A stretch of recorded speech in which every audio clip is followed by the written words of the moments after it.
Maître, je crois que votre nom c'est Maître. Oh, on ne peut pas dire Jean-Claude Casa dessus.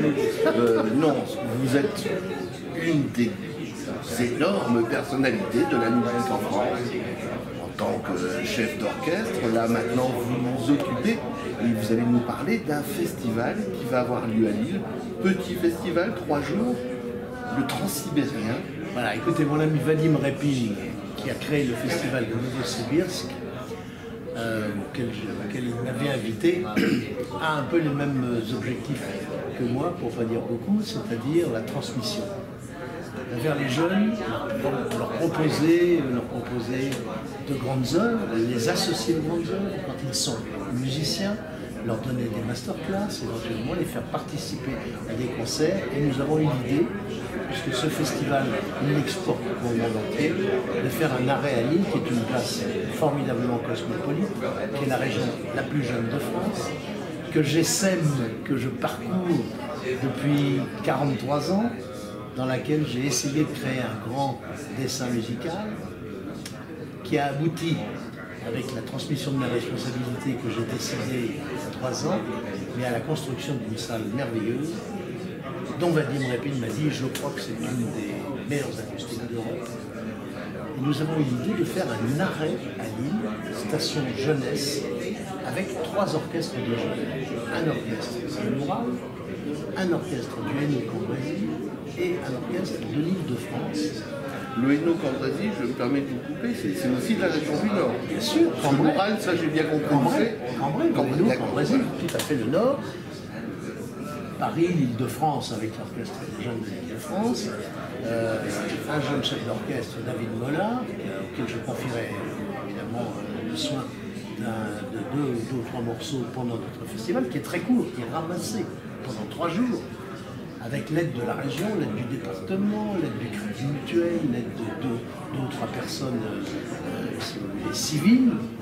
Voilà, ça a été un enthousiasme qui nous a totalement parcouru et que nous partageons maintenant avec beaucoup de gens qui nous suivent, comme vous avez pu le constater d'ailleurs, dans la gentillesse de tous ces gens de notre conférence de presse. En 3 jours, nous allons ramasser les énergies avec un festival pédagogique, Beethoven, Sibelius, Rachmaninoff, Shostakovich, Karakariev, et pour permettre à tous ces jeunes gens d'être en contact avec de très grands artistes, Vadim Repin, Andrei Korobin, Sacha Kniazev, Angelich. On va essayer de transmettre ce qui est notre humus. Avec tous ces grands compositeurs, est-ce que vous avez pensé, puisque vous me parliez de jeunes, à ce qu'il y ait quelques jeunes compositeurs aussi? Oui, bah écoutez, il y en aura si le festival dure. Simplement, comme je vous l'ai dit et comme je l'ai expliqué à nos amis journalistes russes, nous avons 3 jours ramassés, peu de temps de répétition auparavant. Oui, tout à fait. Donc il faut aussi tenir compte du relatif manque d'expérience d'un certain nombre de ces musiciens. 3 orchestres qui vont jouer ensemble pour la première fois. Un orchestre à cordes, un orchestre d'harmonie, l'orchestre de l'Île-de-France. Donc nous allons quand même essayer en quelques jours de créer une respiration. La musique contemporaine, au plus noble sens du terme, ça sera peut-être un peu compliqué. Et vous savez, moi je suis président d'une association qui s'appelle Musique Nouvelle en Liberté et qui est depuis 1991 chargée de diffusion dans les concerts classiques traditionnels de la musique totalement d'aujourd'hui, la musique contemporaine. Donc j'y attache une importance particulière.